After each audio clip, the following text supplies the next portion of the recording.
Amada iglesia, solo adorarlo queremos con nuestras vidas. Y a veces no es tan fácil hacerlo, ¿verdad?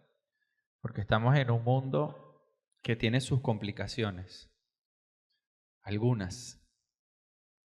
Yo no sé si te han alcanzado, pero el Señor Jesús nos dijo que en este mundo tendríamos aflicciones, pero que confiásemos. Confiad. Él ha vencido el mundo. Una cosa es decir que estás en aflicción y que estás teniendo algunas dificultades, y otra cosa es hacer lo que hizo una familia en el año 1971, que ellos tomaron la decisión de navegar un poco por el mundo como familia. Estaba el señor, una persona con experiencia en marina mercante, su esposa, 3 hijos y un amigo de sus hijos que casi siempre es como un hijo más de la familia. A bordo de su embarcación emprendieron el viaje desde Inglaterra y navegaron muchísimo. Casi un año estaban navegando cuando llegaron a un punto muy crítico, una pequeña prueba que pasaron. ¿Cuál fue esa prueba? Mientras estaban cerca de las Islas Galápagos, una cantidad importante de orcas empezaron a atacar la embarcación. De la nada. Imagínense un día soleado, espectacular, la familia disfrutando de la navegación y un montón de orcas empezaron. Bueno, se complicó al punto que la embarcación se volteó, se partió, se fracturó. Fue inevitable recuperar la embarcación. Y todos se trasladaron a un bote salvavidas que tenían y tenían una especie de bote de fibra de vidrio que tenían a bordo, muchísimo más pequeño. Como pudieron lo salvaron, trataron de colocar sobre ese bote salvavidas y sobre el de fibra el agua que les quedaba, algunos enlatados. Hermanos, quedaron a la deriva, sin embarcación, sin radio, sin ningún tipo de comunicación, nada. El bote salvavidas se desinfló. A los pocos días ya no servía. El sol intenso de día, el frío intenso de noche, complicaba cada vez más las cosas. Se montaron todos sobre la embarcacioncita esta de fibra de vidrio y estaban intentando sobrevivir allí. Bueno, la hidratación de tratar de pescar tortugas y tomar la sangre de las tortugas para poder hidratarse. Pescaron delfines, trataron de capturarlo con alguno de los anzuelos y tuvieron que comer de eso. Pero como si no fuese poco, avanzados más de 15, 20 días, los alcanzó una tormenta tropical. ¿Están escuchando lo que les estoy contando? Esto es una historia de la vida real, hermanos. Esto es una historia de la vida real. De esto hay libros y películas, como suelen hacerlo. Una tormenta tropical. ¿Sabes lo que es estar en medio de ese que te alcance una tormenta tropical? Así como, ¿qué pensarías tú si fuese esa familia a bordo? O sea,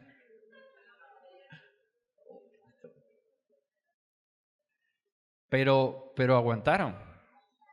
No solo aguantaron, sobrevivieron a la tormenta. Varias cosas fueron claves en ellos.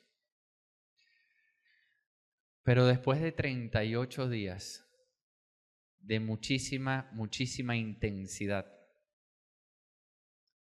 una embarcación japonesa, cuyo nombre de hecho es Tokamaru 2, los encontró y los salvó. Y esa familia se salvó completa. su esposa y sus 4 hijos, 3 hijos y su amigo, todos sobrevivieron. ¿Ustedes creen que ellos pasaron un poquito de turbulencia? Sí, fue muy duro.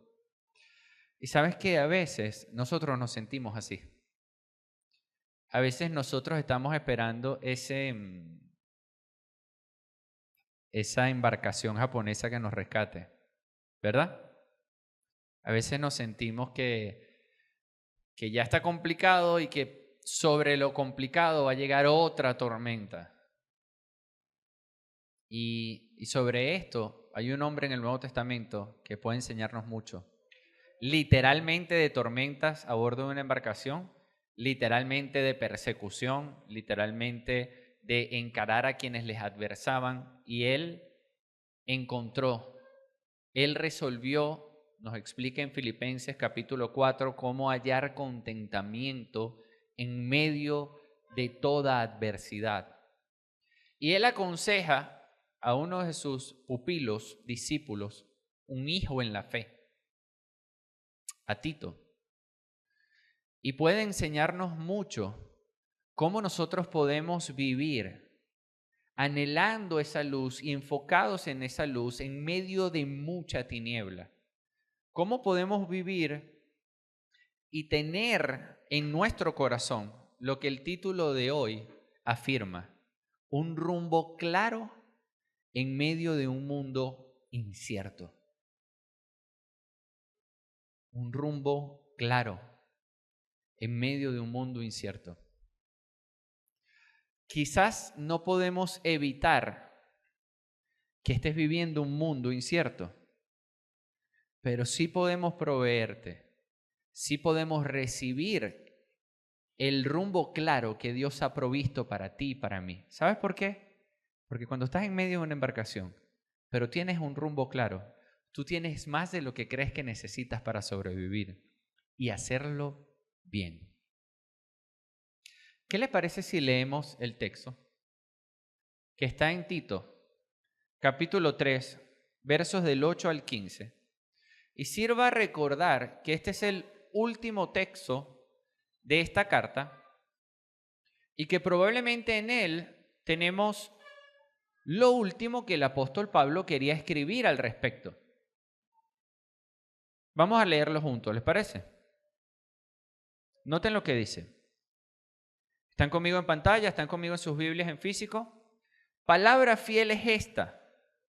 Y en cuanto a estas cosas, quiero que hables con firmeza, para que los que han creído en Dios procuren ocuparse en buenas obras.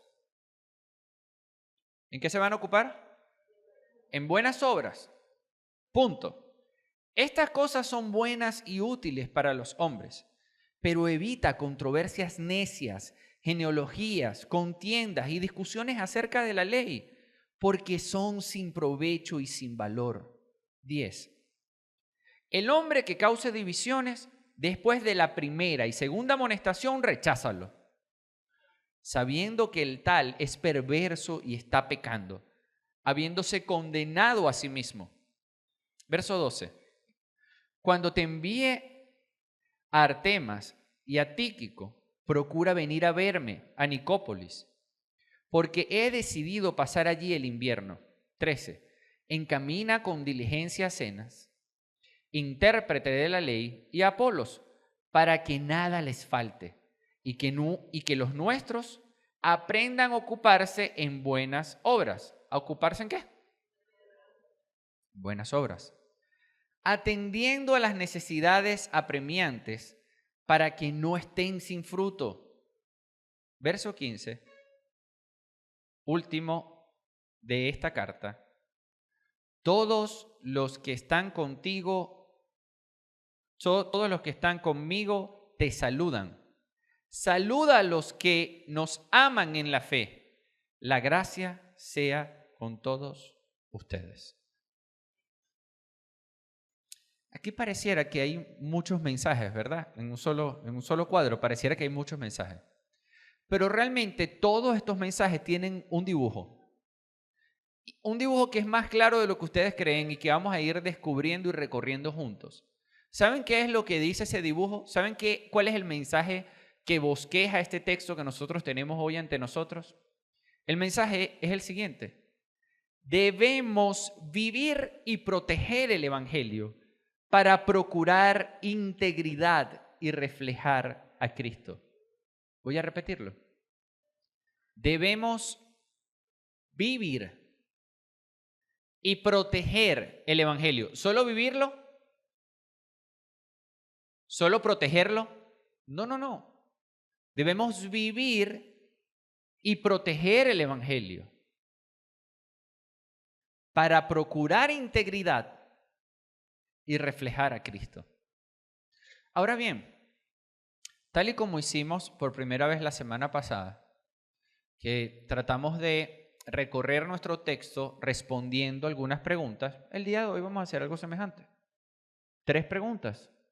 3 preguntas que nos permitan ver en este texto cómo es que nosotros entonces debemos vivir y proteger el Evangelio para procurar integridad y reflejar a Cristo. La primera pregunta, ¿cuál va a ser? La primera pregunta es ¿por qué debemos hablar y vivir el Evangelio? ¿Por qué? ¿Por qué tú y yo debemos hablar y vivir el Evangelio? Eso lo vamos a estar revisando en el verso 8. La segunda pregunta que vamos a responder es ¿dónde podemos cuidar y proteger el Evangelio? Esto es clave. ¿Dónde podemos tú y yo proteger y cuidar el Evangelio o cuidar y proteger el Evangelio? Pastor, ¿usted está diciendo que el Evangelio necesita nuestro cuidado y protección? No sé si lo necesita, pero sí sé que Dios nos está mandando a cuidarlo y protegerlo. Él quiere que nosotros hagamos eso. Bueno, pero ¿dónde? Tercera pregunta del día de hoy. ¿Cómo procuramos integridad para reflejar a Cristo? ¿Cómo procuro esa integridad que refleja a Cristo? Vamos a orar, hermanos, para pedirle a Dios que nos ayude a recorrer este texto y a tener una comprensión más clara de lo que Dios quiere enseñarnos. Por favor, tómate unos segundos para orar. Señor, gracias Dios. Gracias por enseñarnos a través de tu palabra y gracias porque en ti podemos encontrar un rumbo claro en medio de un mundo como el que estamos viviendo. Te adoramos, te exaltamos y anhelamos, Señor, tu ayuda para que nosotros hoy seamos impactados y transformados por tu palabra. Guíanos. Limitado como estoy, soy mucho más útil en tus manos dirigido por tu Espíritu que en cualquier otro lugar. Aquí estoy. Haz como tengas a bien para que Cristo en ti sea proclamado. Amén. Amén. Amén. Primera pregunta. La primera pregunta es ¿por qué debemos hablar y vivir en el Evangelio? Y la respuesta está ahí en el versículo 8. Pero vean cómo empieza el texto. Empieza diciendo palabra fiel es esta. Nosotros escuchamos hace algunos minutos a nuestro pastor Pacheco recordarnos cuál es el texto que está inmediatamente antes de esto. Es decir, el versículo del 4 al 7 fue el versículo que ustedes escucharon a nuestro pastor Pacheco reflexionar. ¿Y qué decía ese versículo? Nos muestra el Evangelio. Nos recuerda que Dios no nos salvó. Lo primero que dice el verso 5, que es una frase contundente de 3 palabras, Él nos salvó. Ahora, ¿Él nos salvó cómo? Bueno, Él nos salvó no por nuestras obras, dice el texto. Él nos salvó a pesar de cómo éramos nosotros. De hecho, lo dice en los versículos anteriores, que es algo que no debemos olvidar, que debemos tener muy presente. Pero eso tuvo un precio muy alto. Y ese precio lo pagó nuestro Señor Jesús, tomando nuestro lugar, sustituyéndonos y recibiendo todo el castigo que nosotros justamente merecíamos.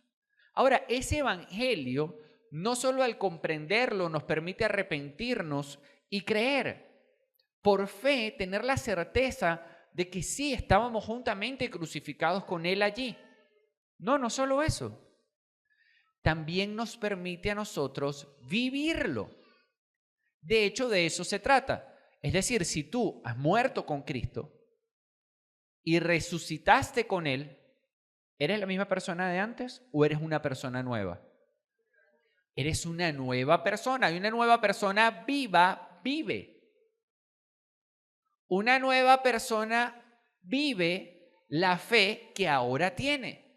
Entonces este evangelio no es solo conceptual para tenerlo anotado en la libreta que me entregaron ese día en la congregación. Este evangelio no es el evangelio que conserva una palabra y en el que yo ahora me incorporo porque afirmo de mí mismo ser evangélico. Este evangelio es una verdad que se vive.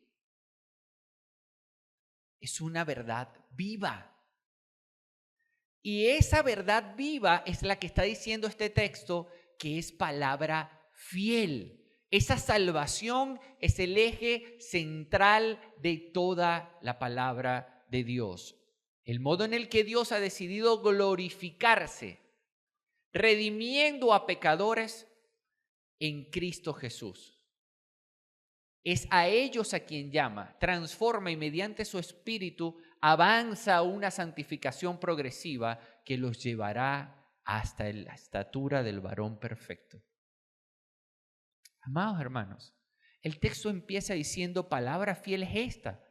Pone el evangelio en relieve, pero continúa diciendo después, en cuanto a estas cosas, quiero que hables con firmeza. ¿Ven cómo dice el texto ahí en negritas de color? En cuanto a estas cosas, quiero que hables con firmeza. Ahora bien, esta expresión de firmeza es una expresión de hablar como un bravucón que habla con energía y autoridad y que amedrenta o que se impone sobre otras personas porque yo sí soy evangélico, porque yo sí sé la verdad. ¿Y es eso lo que está sugiriendo el texto? ¿Es ese tipo de firmeza la que Pablo nos está recomendando? El texto, pero pastor, el texto dice que esto hay que hablarlo con firmeza. ¿Pero de qué firmeza estamos hablando? ¿Estamos hablando de la firmeza que refleja quien vive el evangelio como lo acaba de decir? Sí. De hecho, hermanos, quiero que sepas que en nuestros hogares, tanto hombres como mujeres, a pesar de que lo hacen en distinto estilo, deben tener muy presente que no hay nada más bajo y vil que usar la verdad para maltratar. Voy a repetir eso. Amados hermanos, usar la verdad, usar la razón para maltratar está muy lejos de lo que Dios quiere que nosotros hablemos con firmeza. Pero porque sé que tengo la razón, porque sé que tengo la verdad, entonces me desbordo, entonces te la tienes que calar, entonces hablo con... ¿Es eso lo que está diciendo el texto? No. Si tú en verdad crees que Cristo te salvó como te salvó y esa es la palabra fiel que sostiene su vida, no debería haber esa misma disposición en ti por otros, pero no es una disposición titubeante, no es una disposición endeble, no es una disposición de maquillaje ni de papelillo, es firme, es verdadera, es auténtica, eso habla y vive. No lo vives como alguien que cree que fue, lo vive como alguien que cree que es. Es la verdad de Dios que me sostiene, que me inspira, que me llena. Por eso perdono con gusto. Por eso tolero el maltrato y contemplo con tolerancia las fallas de otros. Por eso me acerco. Hay firmeza en mi convicción y así hablo y así vivo el evangelio que creo. No tiene que ver con temperamento y personalidad. Tiene que ver con cuánto realmente crees que ese evangelio es palabra fiel. ¿Es palabra fiel? ¿Esa es la verdad? Vean lo que continúa diciendo él y la manera en la que enlaza lo que creemos que le está pidiendo a Tito que hable y lo que él vive. Noten. El texto continúa diciendo, ¿para qué significa? Para propósito.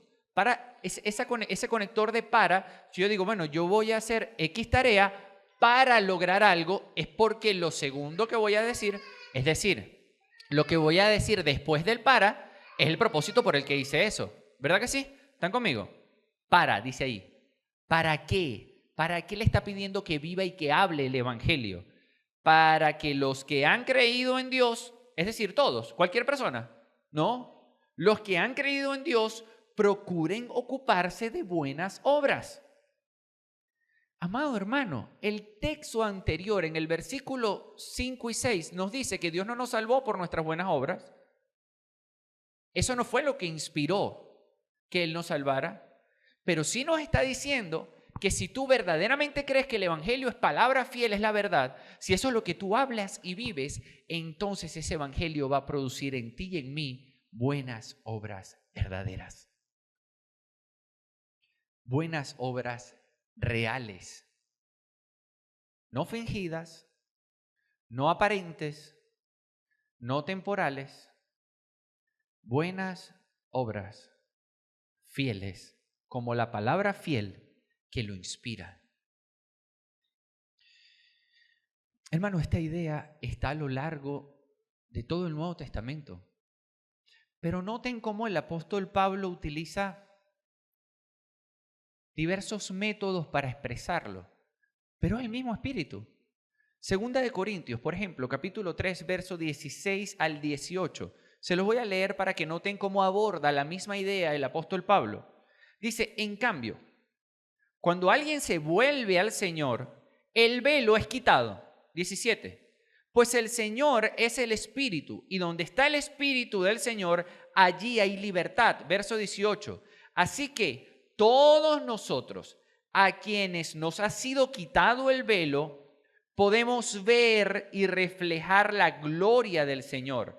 El Señor, quien es el Espíritu, nos hace más y más parecidos a Él a medida que somos transformados a su gloriosa imagen.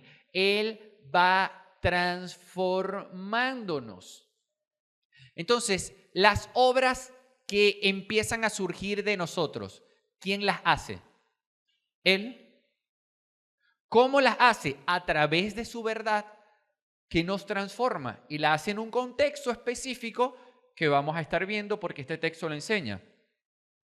Pero pastor, ese que está ahí en 2 Corintios está muy poético, está como muy, no se ve tan claramente.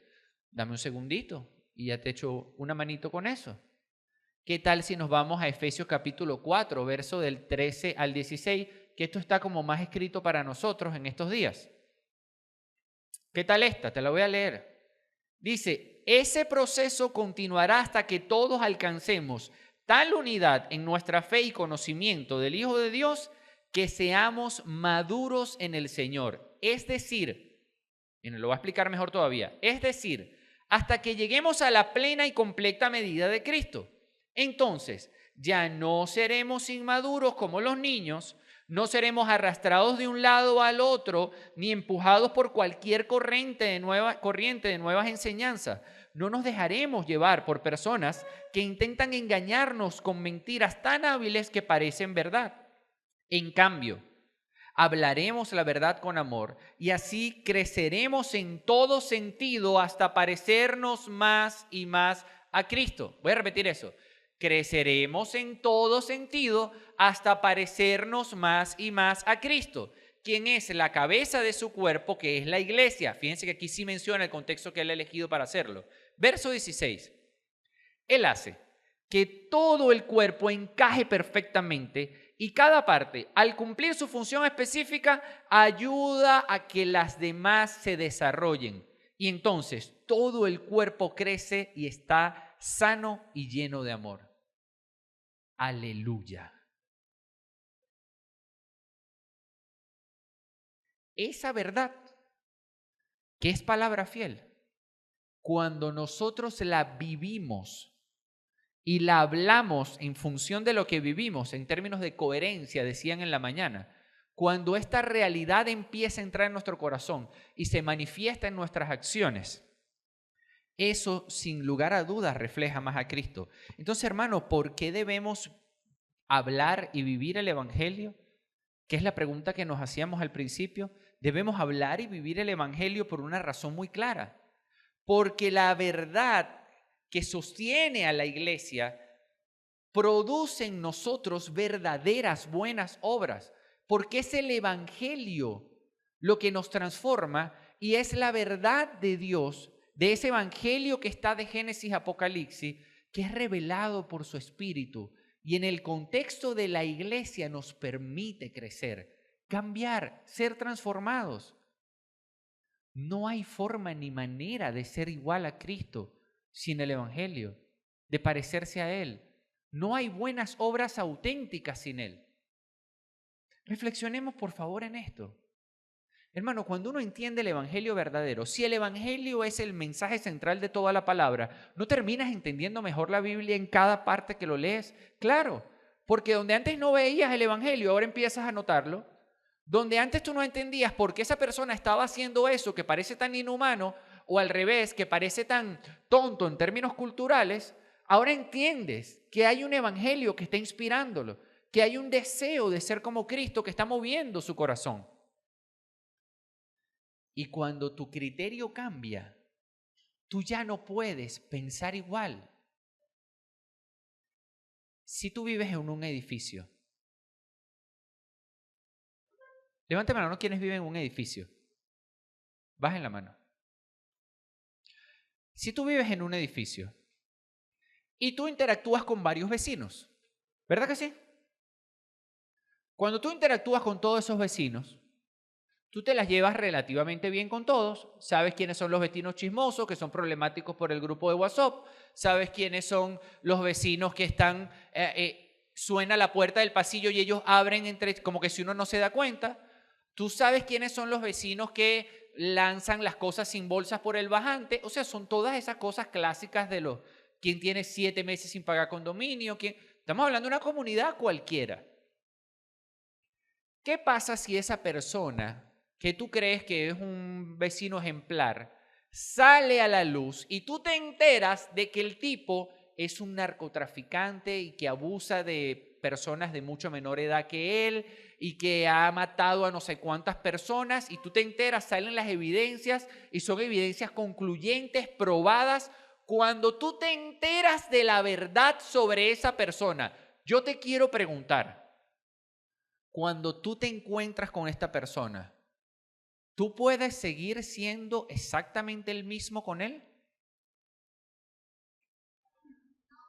No es que no quieras, es que no puedes. ¿Tú sabes por qué ya no puedes? Porque ahora sabes la verdad. La verdad te transforma, conquista, completa. En términos de Lutero, mi conciencia está cautiva a la verdad. Cuando tú y yo somos cautivados por la verdad del Evangelio expandida a lo largo de toda la Escritura y vivida en su iglesia, gradualmente somos más y más como Él. Por eso tenemos que vivir y hablar el Evangelio en la iglesia. Pastor, ¿y esa área de carácter que yo no he cambiado? Quizás no has conocido aún toda la verdad al respecto.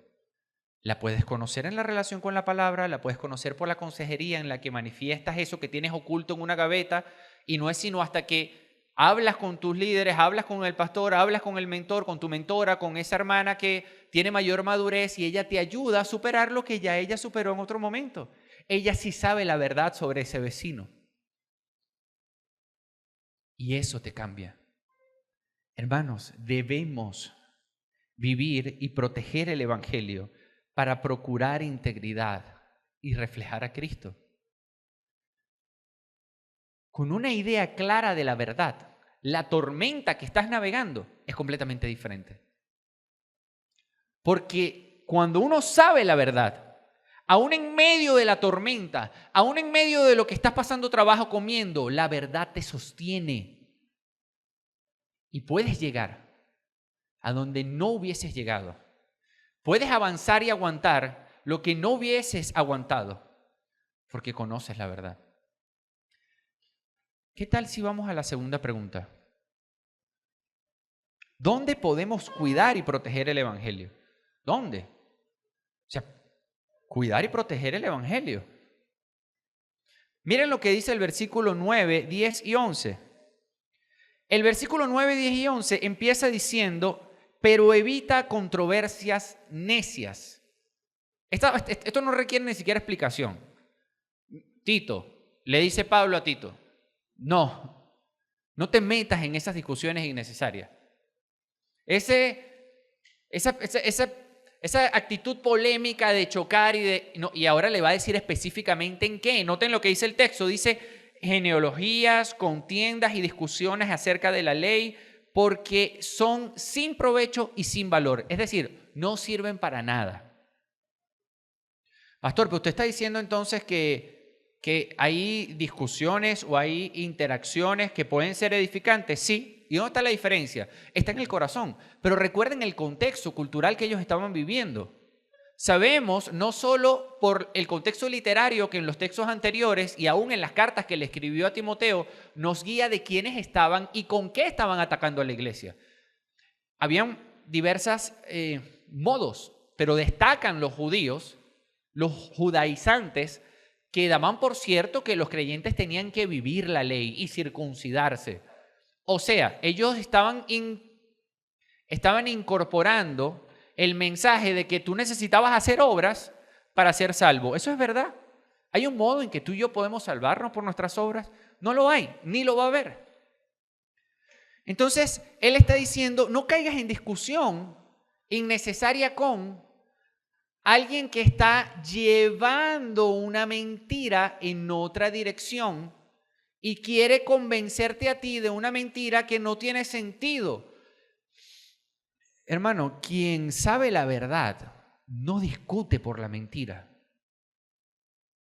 Si yo sé que, qué sé yo, algo es de mi propiedad porque yo fui personalmente y lo compré, y alguien quiere convencerme de que eso no lo compré yo, ¿ustedes creen que esa conversación va a durar mucho?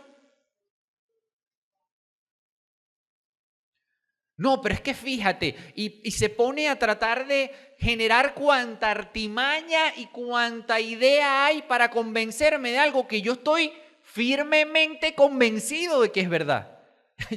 Hermano, yo no sé por qué tú estás diciendo eso, pero yo fui personalmente y lo compré y lo tengo aquí, es mío, yo lo pagué.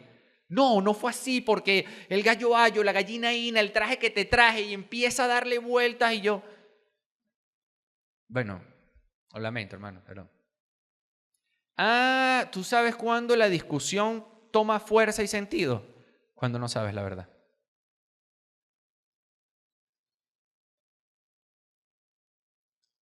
¿Será por eso que le está diciendo a Tito que esta palabra es fiel y que la vivas y la hables con firmeza, que hables de algo que has vivido? Si de repente yo eso no lo compré yo mismo, si de repente yo eso no lo pagué yo mismo y no lo tengo allí, que es una realidad muy difícil de mover, sino que fue algo que llegó de alguna manera, tú quizás vas a encontrar más espacio para convencerme de que eso no es verdad. Es más fácil que tú me muevas de eso. Pero hermano, ustedes saben qué es interesante sobre este texto, que la mayoría de nosotros sabemos que no tenemos que polemizar sin necesidad. ¿Sí o no? Yo le digo a ustedes, está bien que tú te pongas a discutir sin necesidad y probablemente todos me van a decir, no está bien. El tema es que este texto también incluye dónde. Y ahí es donde nosotros quizás nos estamos considerando un par de cositas. Noten lo que dice el verso 10. Dice, al hombre que cause divisiones, después de la primera y segunda amonestación, recházalo. Ya va. ¿Cause divisiones de qué? ¿De matemática? ¿Cause divisiones de qué? ¿De qué división está hablando este texto? ¿Está hablando de división de qué? De la iglesia. Él se está refiriendo a personas que están apuntando a dividir la iglesia. Y hermanos, les digo con todo el cariño del mundo, que lamentablemente, y en ocasiones yo lo sé, sin darnos cuenta, estamos pendientes de los falsos profetas que están del otro lado del mundo. Y estamos enemistados y encendidos en nuestro corazón por unos hombres que no están compartiendo y que están diciendo mentiras, que están en otro continente o en otros países. Y tú sabes, aquel ardor en el pecho y aquella pasión de hablar con... Y te pregunto, ¿Dios te va a pedir cuenta por ellos en términos generales? ¿no sería más conveniente que pusieses más peso? Yo no estoy diciendo que ignores lo que está pasando en el mundo, lo que sí te estoy diciendo es que no tiene sentido indignarte por quienes son falsos profetas en no sé en dónde y que las personas que son tu iglesia local, tu comunidad de creyentes, los que tienes cerca, ¿tú estás seguro de que ellos conocen la verdad?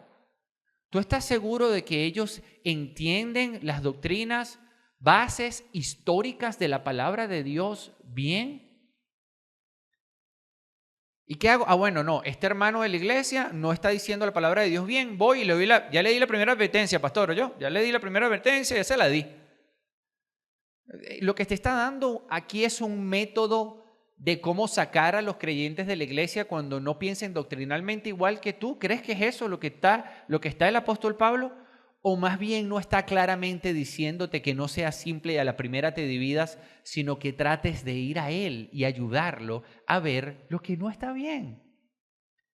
Pero créeme, hermano, pueden salirte muchos videos en YouTube de un predicador que está del otro lado del mundo y tú no puedes tocarle la puerta de su casa y decirle, hermanazo, vamos a tomarnos un café y que te lleves tu Biblia y decir, mira, hermano, yo no soy un teólogo experto, pero lo que yo veo es que tú estás compartiendo esto y que la Biblia dice esto y esto y esto. Yo creería que es conveniente que estudiemos esto. Si tenemos dudas, hablemos con los pastores. Si tenemos, y que esto permita que los lazos entre los hermanos sean cada vez más robustos. Que la verdad que vivimos y hablamos sea cada vez más firme. Sea cada vez más una verdad que produce buenas obras. Cuando uno lee este texto, no da la impresión de que las primeras buenas obras que está mencionando este texto, ¿qué es? Ayudar a los otros hermanos a que estemos en la palabra fiel que vivimos. Si esto no fuese así, hermanos, noten de hecho cómo el apóstol Pablo en 2 de Timoteo capítulo 2, versos 25 y 26, ¿ves? Estamos hablando de 2 de Timoteo, una carta en la Biblia anterior, y la misma intención del apóstol Pablo de equipar tanto a Timoteo como a Tito de cómo enseñar a los otros hombres a lidiar con la iglesia, a guiar a la iglesia, a servir y a cuidar a la iglesia. Y la pregunta aquí está haciendo es, ¿dónde nosotros protegemos y cuidamos la verdad? Hermano, es en la iglesia donde nosotros tenemos que ayudarnos a crecer. Miren lo que dice el texto, capítulo 2, versos 25 y 26. Dice, debes reprender tiernamente a los que se oponen. Escuchen, debes reprender tiernamente a los que se te oponen, por si acaso Dios les da el arrepentimiento que conduce al pleno conocimiento de la verdad. O sea, más claro imposible, hermano. Se los voy a repetir, mire, debe reprender tiernamente a los que se le oponen. O sea, se me oponen y me le pongo. No, aquí no, tú sí vas a ver que... Sí, eso es lo que está diciendo. Reprenderlo tiernamente. Dice, debes reprender tiernamente a los que se te oponen, por si acaso Dios sugiere que no tú. O sea, no eres tú el que se lo va a revelar. Tú le estás hablando tiernamente con el anhelo de que Dios, por si acaso Dios le da el arrepentimiento que conduce al pleno conocimiento de la verdad y volviéndose en sí, escapen del lazo del diablo, habiendo estado cautivos de él para hacer su voluntad. ¿Está diciendo que lo trates 1000 veces tiernamente para? No. El otro texto da guías sobre una primera vez, sobre una segunda, y por supuesto que cada cosa tiene su contexto. No es lo mismo que alguien que aparezca en la iglesia y se reúne un par de veces y empiece a decir que Cristo no vino físicamente, sino que era un espíritu, y él decida ser el que rescate alguna de esas herejías antiguas y la traiga aquí. No es lo mismo a alguien que se acerca a nosotros y nos dice, oye, mira, yo no entiendo si yo me debo arrepentir como una decisión o si es algo que surge de mi corazón cuando entiendo la verdad. ¿Se le puede ayudar o no? Claro. ¿Dónde podemos cuidar y proteger el evangelio, amados hermanos? Podemos cuidarlo y protegerlo con las escrituras, en el abrigo de la iglesia, porque es nuestra responsabilidad histórica. Hermano, necesitamos tener presente que nosotros no creamos el cristianismo hace 5 años. La iglesia tiene una historia y Dios no terminó con el Apocalipsis cuando se lo dio a Juan y se tomó unas vacaciones. Dios ha seguido cuidando y dirigiendo a su iglesia a lo largo de más de 2000 años. Es necesario que nosotros reflexionemos sobre esto, hermanos. ¿Tú sabías que hay los conocidos padres de la iglesia en los tiempos primeros, años 100, 200, 300, 400 después de Cristo, hombres como Clemente de Roma, Ignacio de Antioquía, Policarpio de Esmirna, Justino Mártir, Tertuliano, Orígenes, Cipriano de Cartago, Atanasio de Alejandría? Hermano, son muchos los hombres que a lo largo de esa historia, miren, 35 después de Cristo, 99 después de Cristo, 100 después de Cristo, 155 después de Cristo, 166 después de Cristo, 200 después de Cristo, así hasta Agustín de Hipona en el 354 después de Cristo. Hombres, ¿ustedes sabían que esas cartas, esos textos, esos materiales están disponibles? Esto es algo sorprendente.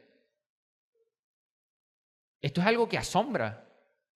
Y tú puedes, al alcance de un clic, como diría el pastor Pacheco, que le gusta la expresión, de un clic meterte en las páginas confiables que puedes ver un poco cuál era la postura de estos hombres de Dios en aquella época y cuál fue la verdad que tuvieron que proteger en el contexto de la iglesia con las Escrituras.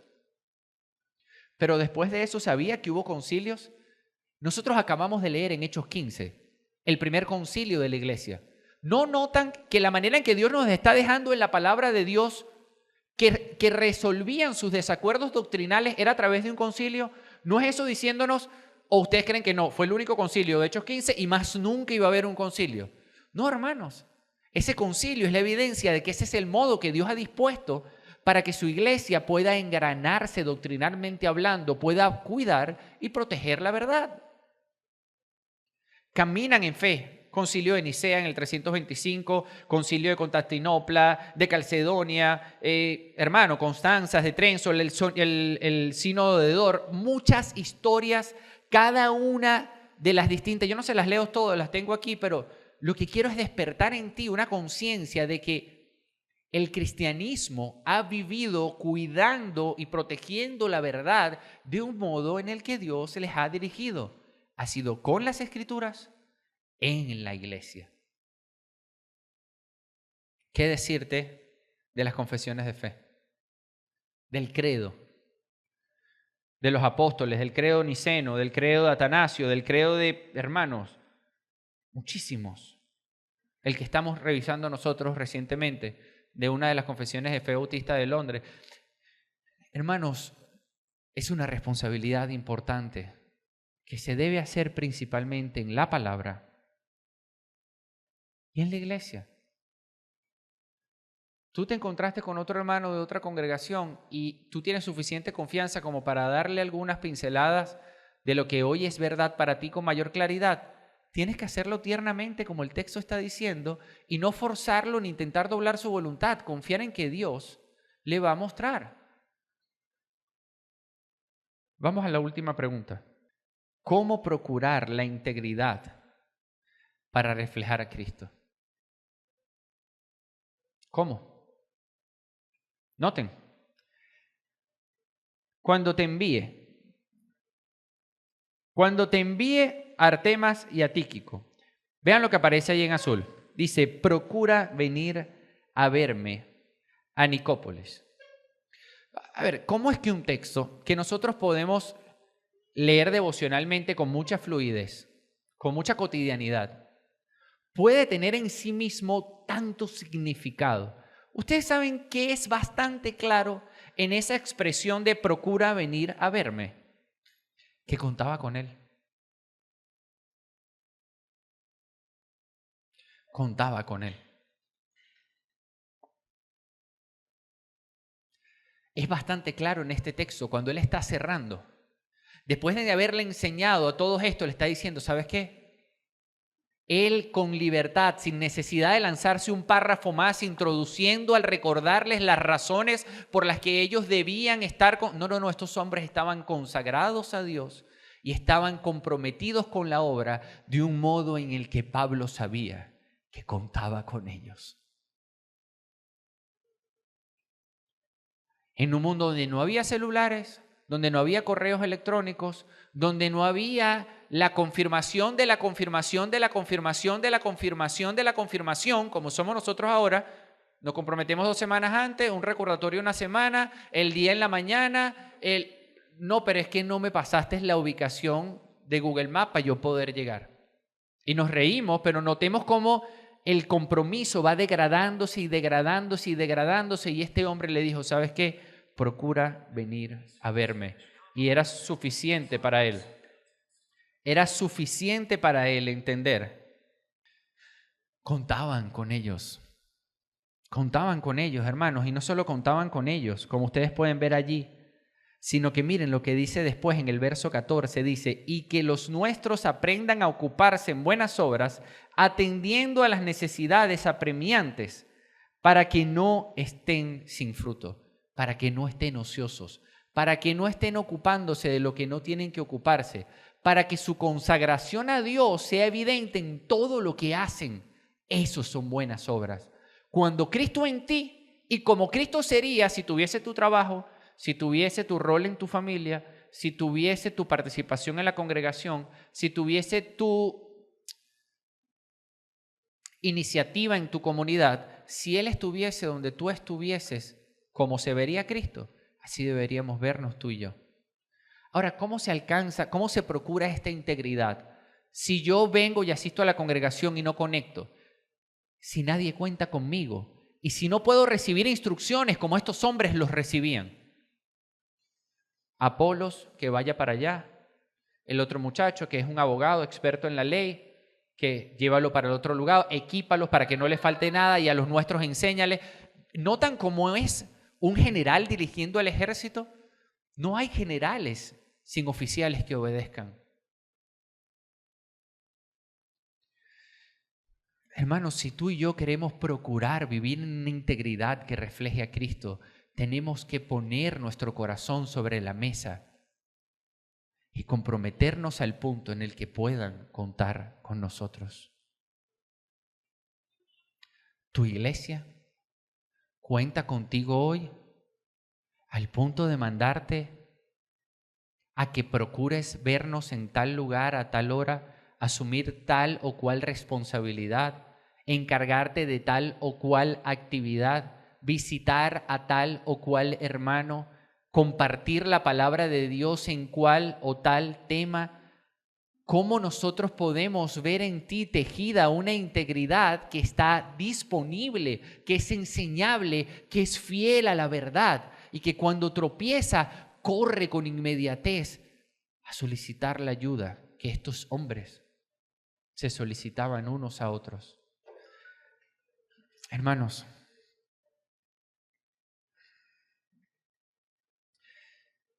yo quiero que repasemos un poco juntos el ánimo que esto debería infundirnos, porque en medio de un mundo tan caótico como el que vivimos, tú no puedes decir que no tienes un rumbo que sí puedes vivir.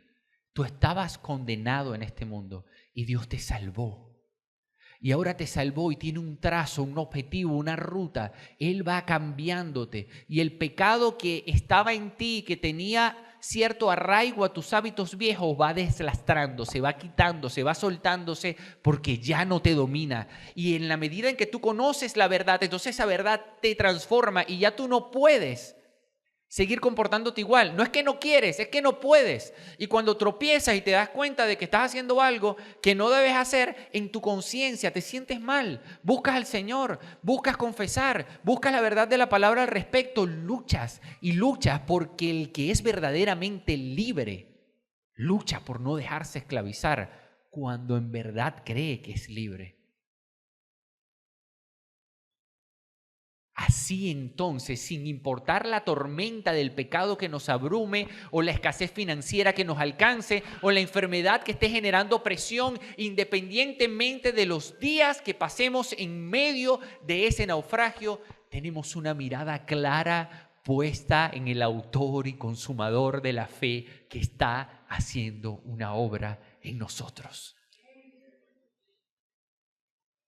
Lo vivo y lo hablo con firmeza, con seguridad, con la ternura que Él me ha mandado a hablarlo, pero con una certeza que está dentro de mi corazón, que aviva mi fe, que me sostiene, que gobierna mis emociones. ¿Por qué debemos hablar y vivir el Evangelio? Debemos hablarlo y vivirlo, porque esa es la verdad que sostiene a la iglesia y produce buenas obras. Ahora, ¿dónde yo debo cuidar y proteger ese evangelio? Debo protegerlo y cuidarlo con las Escrituras, en el contexto de la iglesia, porque es una responsabilidad histórica, es el legado que tenemos tú y yo. Es nuestra responsabilidad vivirlo con moderación y, ojo, conscientes de que podemos estar equivocados. No ignoremos eso, hermanos. No ignoremos que gradualmente Él puede mostrarnos, vengan acá los 3 pastores, siéntense aquí, los colaboradores, siéntense aquí. ¿Y ustedes por qué dijeron esto? ¿Y qué hay que hacer ahí? Endurecerse y decir, no, bueno, ya esta es la verdad que nosotros compramos, vamos a defenderla hasta la muerte. ¿Sí? No es arrepentirnos y cambiar. Y eso también está en la ecuación de proteger la verdad. Proteger la verdad no es solo la que yo entiendo, la defiendo, bueno, y así me moriré. No. Porque la verdad no es tuya. La verdad es una persona que se llama Cristo Jesús. ¿Cómo entonces procuro esa integridad que refleja a Cristo? Lo procuro estando disponible, fiel a la iglesia, comprometido con su verdad y entendiendo que ese fue el ámbito en donde Dios quiere transformarme. Llevarme de una vida descompuesta y sujeta al pecado a una vida íntegra que le refleja y que produce las buenas obras que muestran su amor. Vamos a orar. Hermanos, si puedes, si hay esperanza. La Biblia está allí, su iglesia está disponible para ti. Debemos seguir aprendiendo conforme al legado histórico que hemos recibido. Debemos seguir viviendo en función de eso. Pero sobre todo, debemos vivir y proteger el Evangelio para procurar la integridad que refleja a Cristo. Oremos.